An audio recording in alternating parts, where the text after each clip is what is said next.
Hello, everybody, and welcome to the Fortress of Comic News, episode 266. I'm one of your hosts, Chris, alongside my co-host, Mike. What's up, Mike? Hey, what's up? What's up? It's very hot here in New York today. Yes. Very, very hot. Hardcore weather talk right now. Did you get some weather rain? Talk. Not yet. A little bit. I know you guys had some pretty gnarly storms. They might be heading this way pretty soon. Dude, we had some, pretty awesome, thunder and lightning storms. But the worst part of that is the next day when it's just so muggy, you can cut it with a knife. Yeah, that's not. That's when I'm staying indoors and reading comics. I know all of you thinking, they're talking about the weather. They must not have a guest. Well, we do have a guest today.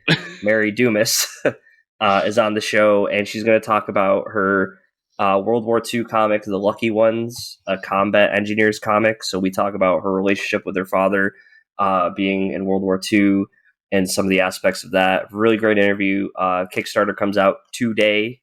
If you're listening to this on Wednesday, today. It is out, so check it out on Kickstarter, The Lucky Ones. And with that, we got a pretty packed show, so you don't need to hear about us. I think we should just jump right into it. Let's do it to it. She-Hulk trailer. Okay, moving on. No, I'm just kidding. The Disney released She-Hulk trailer, the premiere date of August 17th. Okay, this is going to be a show. I want to know Chris's take because I don't think it's going to be for me personally. But that's okay. And also the CGI of her face, maybe they'll fix it. I hope so. I personally thought it looked pretty awful, but I want to hear your take on it. I'm in the same boat. I'm going to try it, but it's probably not for me. I've never been a big She-Hulk fan. Yeah. She has some great stories, but it's not a character that I really go out and look for. Mm-hmm. I was kind of talking with somebody. This is the era of MCU where Miss Marvel is going to be the next up. And while I did kind of have fell in love with the character through the Avengers game and said, I really like this character, I haven't pushed that further to read her in anything else. So I don't really have that strong connection there. And then this one, once again, I don't really have a strong connection to She-Hulk. So it'll be interesting to see how I react as somebody, if it's as somebody who's a big fan, has watched all this MCU stuff. Mm-hmm. And how it affects me. As far as the CGI is god awful. Yeah. This will come up again later, but it reminds me of the Sonic the Hedgehog movie when everybody was just like, "What the fuck is this?" And for lack of a better term, basically cyberbullied them into fixing it. And although please don't be an asshole online, I do hope that we're able to get Marvel to be like, this is not acceptable because it was just so bad. And and the fact that they have Hulk in the same show with way better CGI, yes, it makes the face look a lot better. There's something just off about her face that it's you guys need to fix this. Yeah. I did at one point in the trailer just want George Costanza to pop up because when she grabs the guy and carries him into the next room, it just reminded me of that George Costanza moment where he's just I just really like to sleep with a very tall woman. Yes. Yeah. Oh man, that would be great. Yeah, so that's coming out. That's a thing. Maybe I'll check it out. We'll see. I'm at the point where I 100% check it out. Okay. Whether I stick with it is the whole other thing. Yeah. Netflix has released this trailer for the third season of Umbrella Academy. New season's coming out June 22nd, one day after my birthday. I haven't watched this trailer yet. Did you check it out? I did. Because I do love me some Umbrella Academy. Oh, me too. I can't wait for this. Where do you see the story going now? Because I think we're out of source material as far as Umbrella Academy goes. So, and I say I love me some Umbrella Academy. I don't think I read the last volume, so I don't know if it follows that volume or not. Okay. So, you remember at the end of last season, we came back to today, and they had changed the past, which creates an alternate timeline. And there's the Sparrow Academy. So now it's the idea of them trying to fight for their existence because there's another version. The Sparrow Academy took their place, and they aren't what their versions themselves never got adopted. Mm-hmm. There's even a joke in there where they're like, there's a version of yourself out there. Just because dad never adopted us doesn't mean that we don't exist. And they have a whole conversation about like whether they would sleep with themselves. So there's like a funny little moment there. Okay. All the characters look great. The show looks awesome. The stinger, quote unquote, at the end of the trailer was phenomenal. I'm really looking forward to this. It's Great. been a while. It's been a while since since I activated my Netflix account. But there you go. There we go. Shots fired. For no other reason, just like why? I mean, I watched Seinfeld again. I was like, okay, that's it. That's it. That's all you need it for. But I was just looking at it. I was like, oh, there's some stuff I would like to watch on Netflix, so I'll reactivate it for this. And what else is coming out? Stranger Things is going to be out soon too. Stranger Things coming out soon. Yeah. So I'll be jumping back into the flicks, as the kids call it. Yeah, they're not. I don't think kids call it that at all. No, they don't. They don't. Moving on, as we mentioned last week, Amazon has released its final trailer for the third season of The Boys, and I watched it. I know you watched it. Let's go. It looks amazing. Some of the key takeaways are we're getting the pills a little different than the comics, because the comics you got the pills, you were like super powered indefinitely.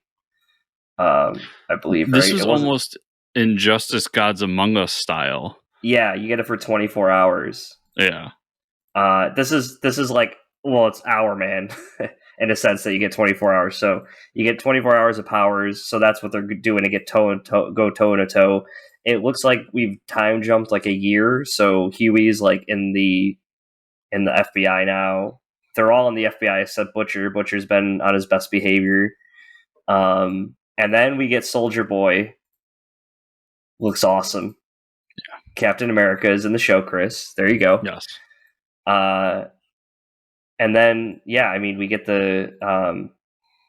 we've been told we're getting Hero-gasm. And for those of you who don't know what Hero-gasm was in The Boys, I don't think we're going to spoil it for you. You just got to wait and see.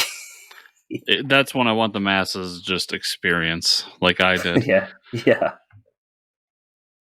I feel like Butcher's character now, where he is in season 3, is where he was in issue 1. Right. Because now, like, Huey's exist, so there's huge differences. Right. And that's a good thing in my opinion. But he's at that point where like he had to step away, and now he's like coming back, and he's like that we can't be in the background. We have to do something. So I like that now like Butch is kind of taking that role, and he's less chaotic and more controlled. Yeah, controlled anarchy or controlled chaos or however you want to put it. He'll do a lot more damage when he's like under, calm and collected. Yeah, I'm really looking forward to this. Homelander is fucking terrifying. Yeah, he's got some scary looking faces. Like that when they started with the different news outlets where he had some fine media training from Vought. Yeah. That actor is so good that like when you look into his eyes, you can tell that man sacrificed his soul for this role because there is nothing behind those eyes. They're dead. Yep. Yeah, he's really I can't good. wait for this. It's only like a week away too. Yeah, so exciting. And this is even more exciting. Looks like Disney's decided to continue Netflix Daredevil. They looked at the Netflix numbers like, okay, Daredevil's the best one. For Disney Plus, as reported by Hollywood Reporter, we don't currently know if it's a direct continuation or a soft reboot, but they are keeping the same main actor. Is it Charlie Cox? Charlie Cox, yeah. Yeah, he's coming back. So, and there's even talks that the supporting cast will return as well. Yeah. I've seen some pictures of like them hanging out together, and people have been speculating online that they're like that they've been in talks. And it was the guy who plays Luke Cage, and I can't think of the investigator. Oh, Jessica Jones, yeah. Yeah, Jessica Jones. They were like hanging out together, and she was like covering up something on her shirt. So I don't know if they were like not supposed to show where they were. But I'm sure these people are. Why would they not be in talks? Why would Marvel not go to these people and talk to them about the plan? Yeah, because like those shows went a little off the rail because they tried to mimic the Avengers. Yeah, and like didn't we work. gotta lead to this Defenders show. Yeah, But they were all fine. Luke Cage, I thought Luke Cage got way more slack than it deserved. yeah, Personally, Iron Fist was a travesty, but it was. Jessica Jones, even the first season of Jessica Jones is really good.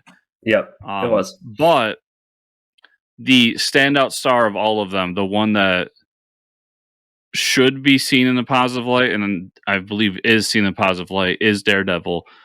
And that's for good reason, because it was phenomenal. I thought you were going to say the character Foggy Nelson. He's great. Everybody in that show is great. Yeah, that's true. Everyone nailed the roles on that show. Yeah, I'm sure. Even like they'll never do it because, I think Marvel's kind of shelving Punisher, but even that first season of Punisher is amazing. But yeah, like time travel, everybody. But we're going to talk about some war stuff in our interview. That show dealt with all that shit the best I've ever seen, especially for a fucking comic book show. Yeah. So I'm so happy. I was so happy when Charlie showed up just for that one scene. Spoilers, everybody, in Spider-Man. Yeah.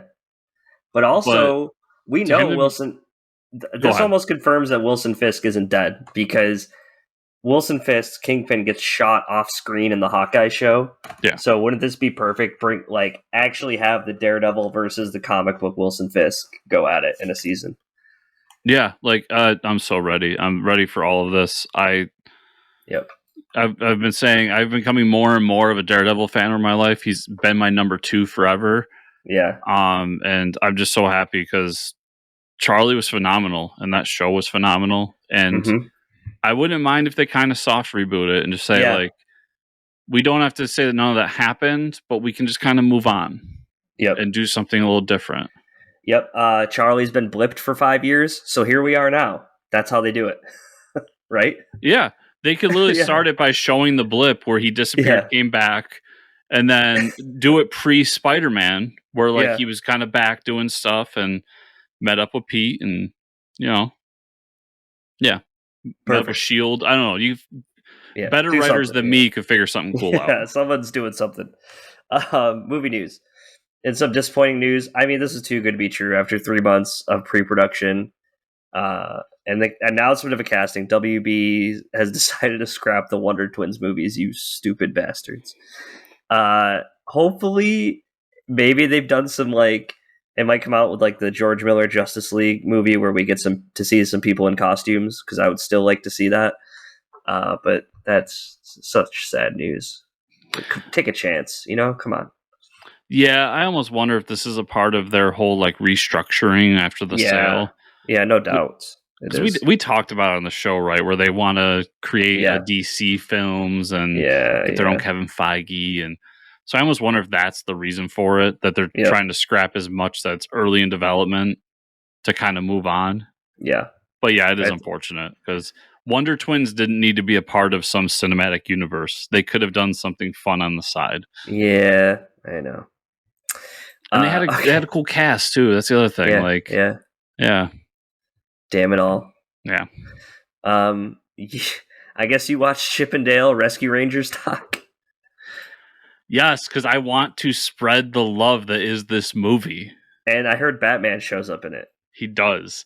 So so everybody out there, first of all, if you haven't seen this movie, if you have any love for Who Framed Roger Rabbit, and just general cartoon and pop culture stuff, go try this movie out. Dude, Seth Rogen's in it, J.K. Simmons is in it, Andy Samberg's in it, Will Arnett's in it.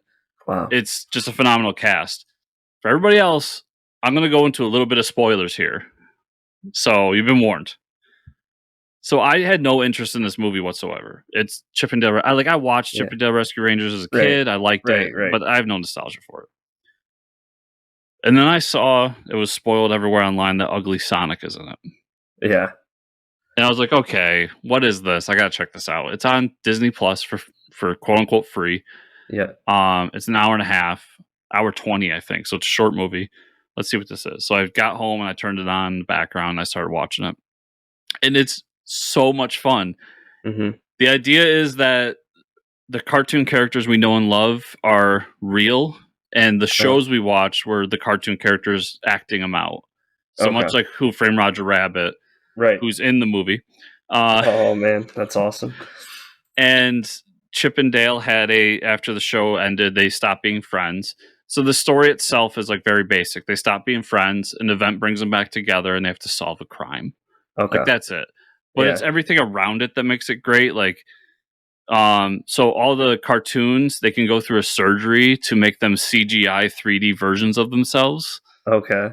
So that's how like Dale in the show is a 3D CGI version, while Chip is still the 2D like hand drawn version. Okay. You meet Dale at a Comic-Con, and sitting across from him is Ugly Sonic signing autographs. That's so funny. And Ugly Sonic plays a key role in the story, which made it even better when he shows up at the end. Oh my god. J.K. Simmons voices the chief of police, who's like a Gumby-esque character, like that's a claymation. So yeah.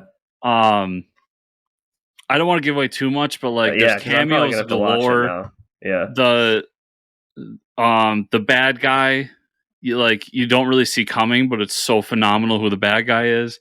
Oh, great. I'll give away a few cameos, but there's a scene where they run by and you see a ad for a politician, and it's vote butthead for Senate. Oh my god. Randy Marsh is in the movie. Like, dude, it's not just Disney stuff. They got the best cameos. So awesome. I can't wait to watch it. And Seth Rogen's character is amazing too. Cool. They go to the Uncanny Valley, where all the like shitty CG characters are. Oh, and Seth Rogen plays a generic Viking who like has that like dead in the eyes look and can't stare people in the face. And dude, this movie's a blast.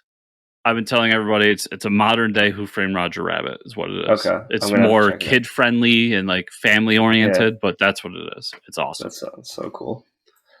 Everybody go see this movie. Yeah, it's so funny because I saw it on the front page of Disney Plus and I was like, probably not. Yeah. And they pick on all the like the reboot stuff, like the cartoon reboots. Yeah. So like Alvin and the Chipmunks are in it. Mm-hmm. And there's a moment where Chip is just like, he sees them on the news. And he's like, oh, I hate when they remake these shows and they rap. And then it's them like rapping in the second movie. Oh my god, that's so funny. I didn't even get into the subplot of what the bad guy does, because I don't want to spoil that, because once you get that, you're going to be texting me like, dude, that's awesome. Okay. Everybody watch this movie. It's awesome. I'm gonna. I'm sold. All right, we're going to jump to this awesome interview with Mary Dumas, and we'll see everybody on the other side. Welcome to the other side. Other side. So look out for the Kickstarter. Go check it out and spread the word. Now time for some comic news. Let's do it. There's some good comic news this week. Oh yeah, DC is resoliciting the new Champion of Shazam. It is expected to drop sometime in August. So that was the Mary Marvel Shazam, right? With Doc Shaner doing the art. With Doc Shaner. So now we're getting it back. Okay.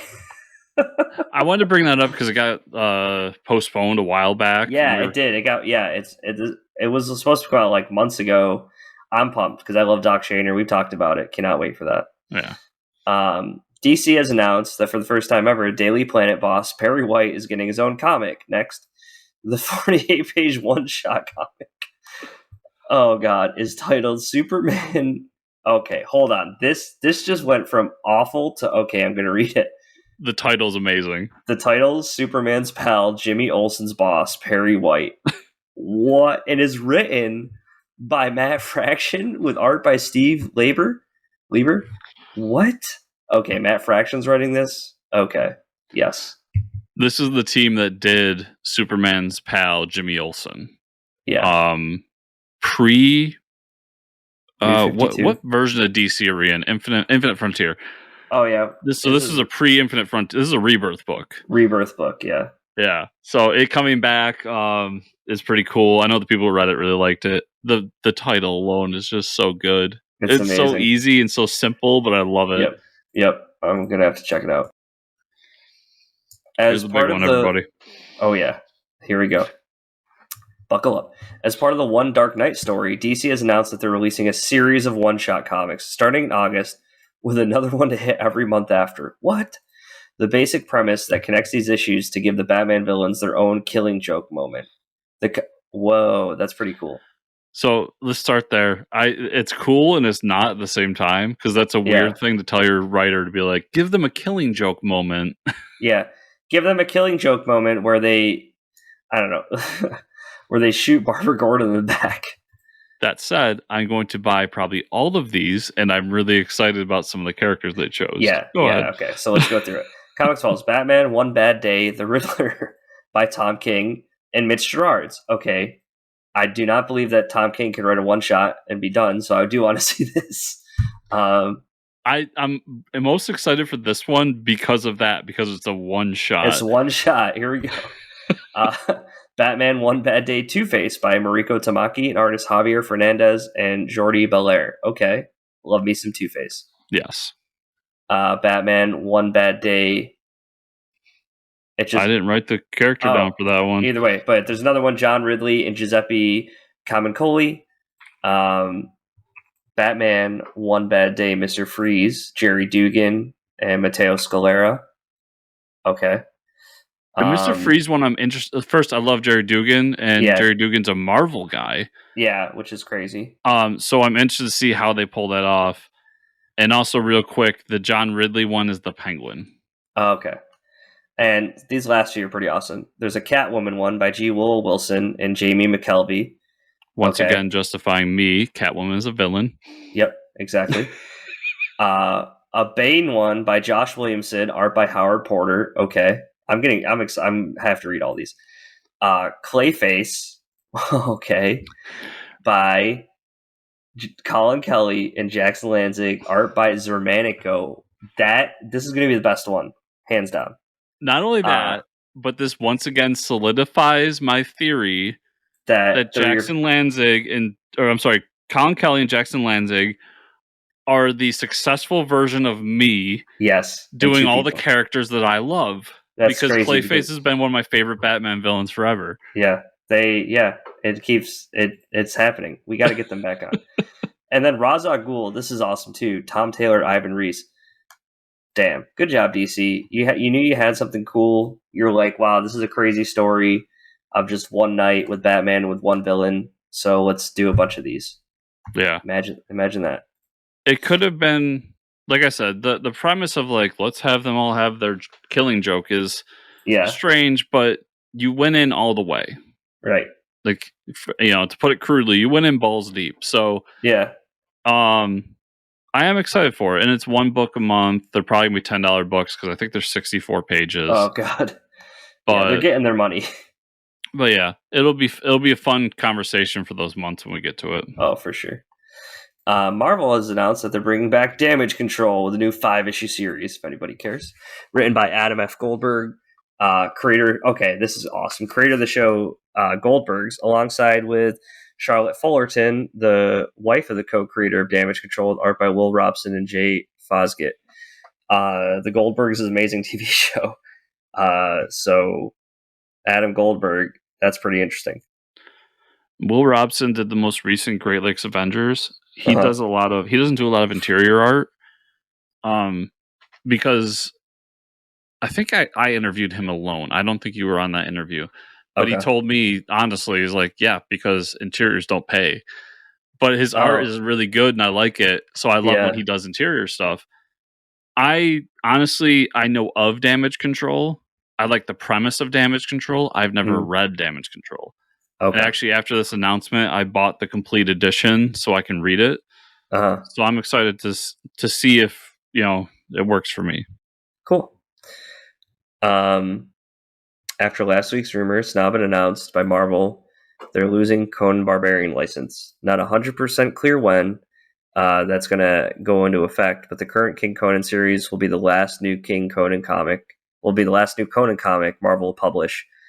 They're still set to release some older material, and unknown with the effects on Savage Avengers and Conan's presence in the Marvel universe. So they might just poor Propose has got to figure that out. But I'm sure he'll do it.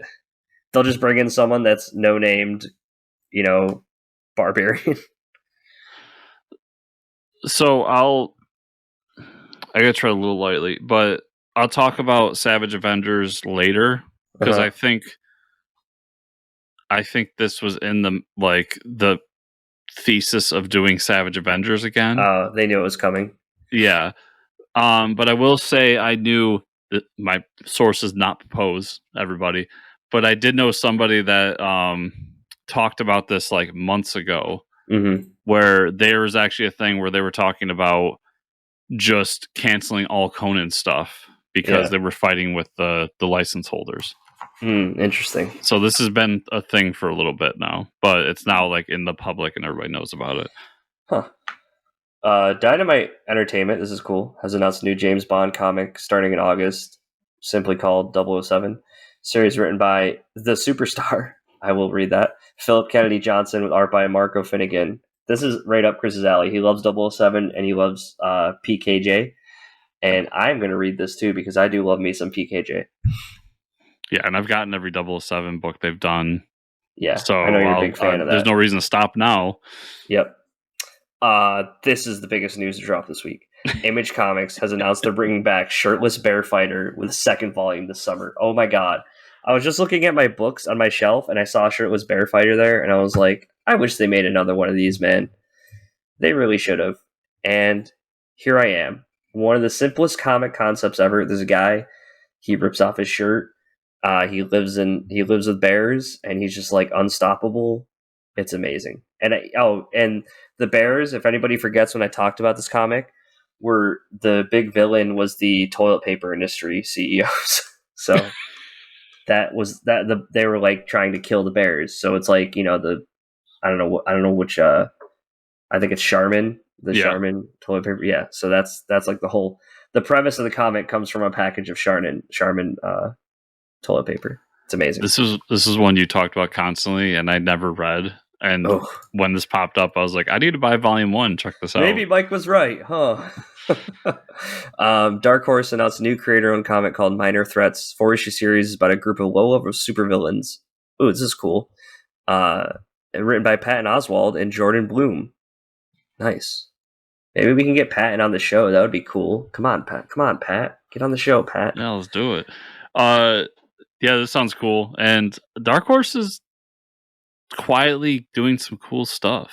Yeah, they're getting some cool people doing some cool stuff.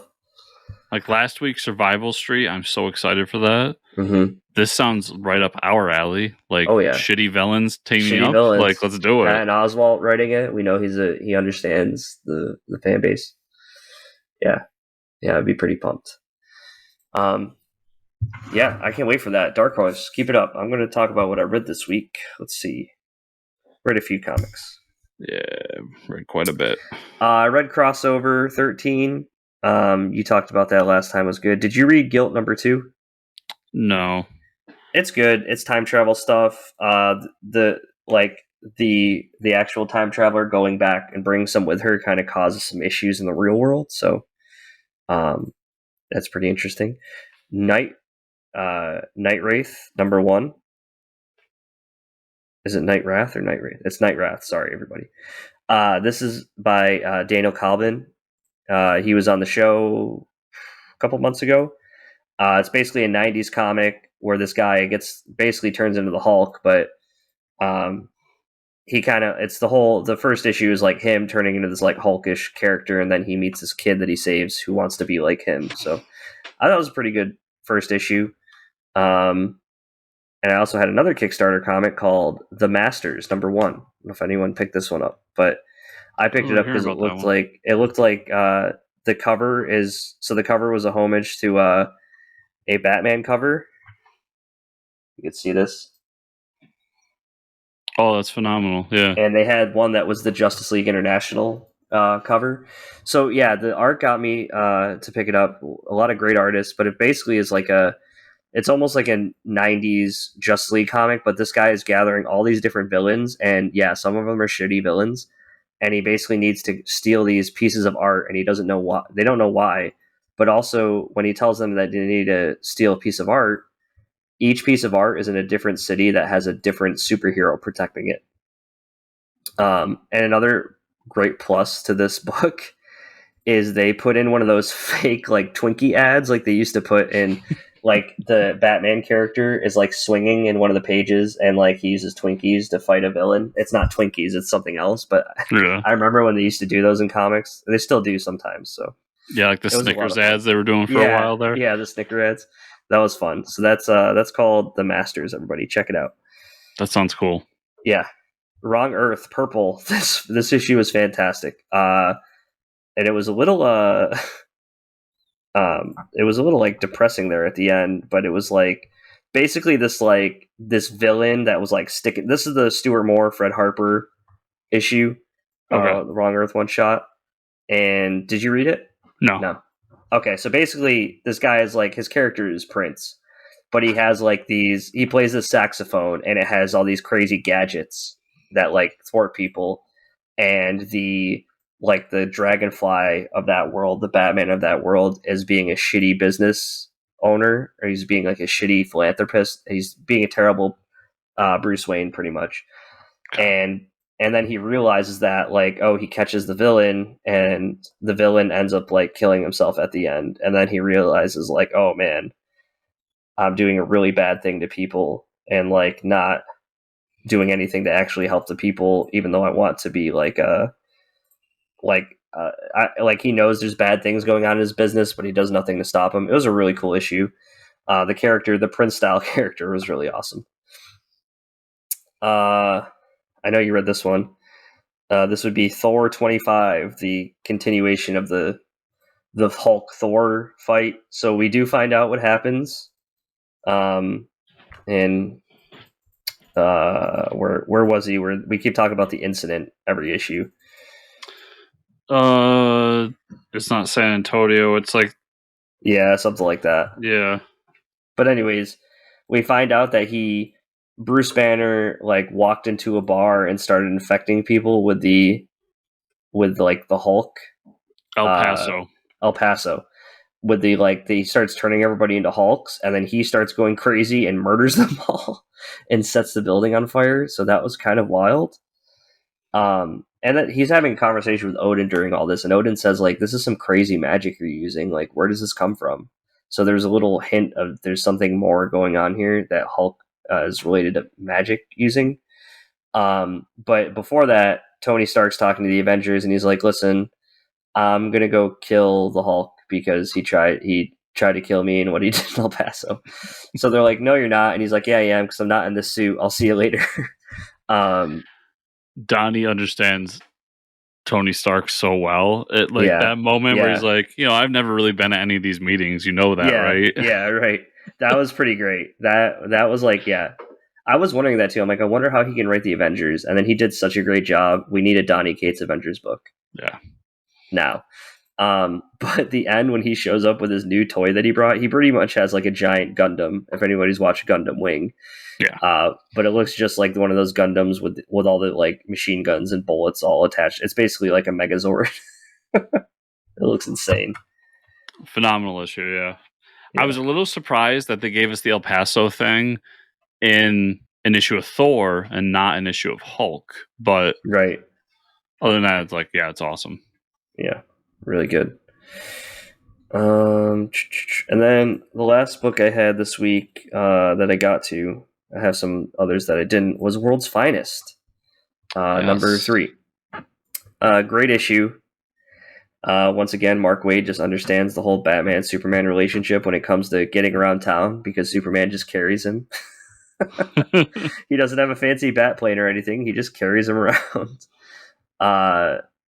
We see the interaction between Supergirl and Robin and these heroes that sealed away the main demon or the devil Nisa who they went there to meet and how to defeat him. They kind of like settle the whole fight and get them to understand like we need your help. Meanwhile, Batman and Superman find out they're trapped in like a mind, like a trapped in their own illusion with a villain that they get out of. And then at the end, we get like they're wondering like, oh, who could actually be behind all this? Because they think it's, who do they think it is? Oh yeah, they think it's like Green Lantern shows up, and he's got them trapped. He traps Batman and Superman. And yeah, because it's some demon. Yeah, it's some demon that's possessing people. So like he's been possessing like heroes, and then Green Lantern comes and traps them. Like, oh, it must be Green Lantern behind it. And they're like, how does he know we would be here? And then what they find out is the devil has Alfred possessed. So basically, like Alfred knows where they all are at all times, and is like telling all the heroes to go after them, which makes for a pretty cool premise because now they can fight any of the heroes, and they have the advantage of Alfred, which is like Batman's usual crutch in every fight. Exactly. Yeah. That book's really good. And that's what I had this week. So I caught up on Wonder Woman Evolution, and issue 7 came out this week. This book continues to be really good. We get kind of what the whole trial is, and basically what it is there's a company that has learned how to manipulate nanites, and they've used it to control Wonder Woman and try to basically brainwash her to turn her into a weapon. Okay. As a way to evolve humanity to its next form. And yeah, it's a good book. The art's a little rough, but I still really enjoy it. Because that's a Stephanie Phillips joint, if you didn't know. Breakout number 2. Mm-hmm. This issue was good, but it was a little teen melodrama-y. Like it's most of the issue is a montage of like, let's get ready to go up to the big prison and save our friends. And then it kind of devolves into this, well, if you don't want to do it my way, then I'll do it alone. And then, so there's some things about it, but I liked where it ended off. Our team is now going to go up to this prison and try to save everybody. And, yeah, it's still a really cool premise. Okay. Venom Lethal Protector number 2. I love the first issue because it's Venom versus like really shitty villains. Uh-huh. And they start off this issue with Venom fighting Hydro Man. Okay.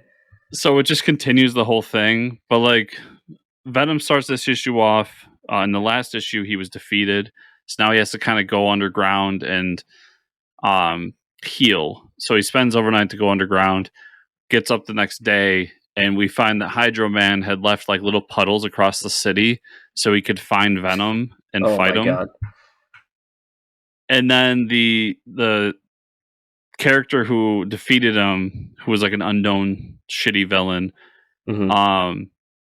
meets up with his new team, and they decide they have this plan to take down Venom, but Venom is prepared for them. They have a big fight, and he ends up winning. And that's kind of how they leave it. I'm not really sure how they're going to continue the story, if it's going to be like something different after this or not. Maybe it's the guy comes back, but it was still a really good issue, and I like that they're just using like the D-list of D-list villains. Yeah, the worst version of Mirror Master. Everybody's favorite summertime villain. A Town Called Terror number 2. This issue kind of got more into the relationship between our lead character and his father, and like what the town is. So the lead character asks his dad, like, how'd you come back from the dead this time? And his dad like tells him about this deal he made with Frankenstein so that he could sew himself back together and come back to life. And then the lead goes back and decides like, well, I want nothing to do with you. I'm getting the fuck out of here. He's told he can't leave, but he goes off anyways and ends up at the edge of town where he meets his sister at this bar. and the bar is just filled with every horror character you can think of, and ends up getting in a big fight. The art's still really cool. I'm still with it for mostly the art, but I do like the idea of this town where all these creatures and like stories coalesced into one area. I'll just be interested to see how he ties it together. Batman the Night #5. Which one was this? Was the Master of Disguise. So he meets up with the Master of Disguise, and this is just Batman Bruce, I should say, learning how to use disguises and kind of blend in with the crowd. Cool. And this actually gives prudence to the idea that Bruce is really playing the character of Bruce Wayne, because he talks about how he has to pretend to be this playboy philanthropist and all this stuff. Interesting. It was a good issue. The All-Nighter #6. So this book is back for a second volume, which I didn't realize. Yeah. I gotta read that. Spoilers for volume 1, because we start off with Dracula being caged, and we learn the whole backstory of what happened to the vampires, where Dracula, it's a little ham-fisted, but it still works. Dracula tries to bring democracy to the vampires. Oh boy. And somebody rises up against him. And that's why Dracula had to go into hiding and be a part of this like diner. But the guy who caught him was the one that rose up against him. So he wants to use like the capturing of Dracula as a symbol of power, because vampires use power as part of their hierarchy. Interesting. Meanwhile, it's been a few months since the events of the last volume happened, and we find out that the other vampires are still running the cafe, and they haven't been able to go out and do the superheroing stuff because Dracula had been captured, so now they're a man short. But they finally are able to go out and do it, and they find out that other creatures have started doing it too, so now there's kind of a superhero universe being built with these other mythical creatures taking the place of superheroes and supervillains. Cool. But the first mission they go on doesn't go as you expect. So I really liked it. This is a great series. Great series. Han Solo and Chewbacca #2.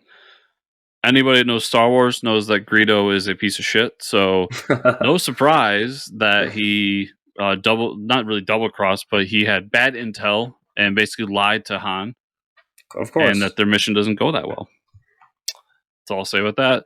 And I'll end with the all new, all different Savage Avengers #1. Really good issue. It's a bunch of little stories about where the characters are and how they coalesce together to be the team. It's that first issue of a new team story. But what the whole premise of the story is that the Deathlocks have come through the time stream to declare that Conan is a enemy of time and he needs to be eradicated. They're unsuccessful in the first issue, but they end up in the Hyborian age at the end of the issue. So that's where earlier we talked about the Conan stuff. I feel like this book was written to retcon Conan out of continuity. And I think that's where we end up with this book. Okay. Because that's definitely what they're hinting towards. But good issue, and it's it's our good buddy David writing for Marvel now, man. So that's awesome. It's really cool.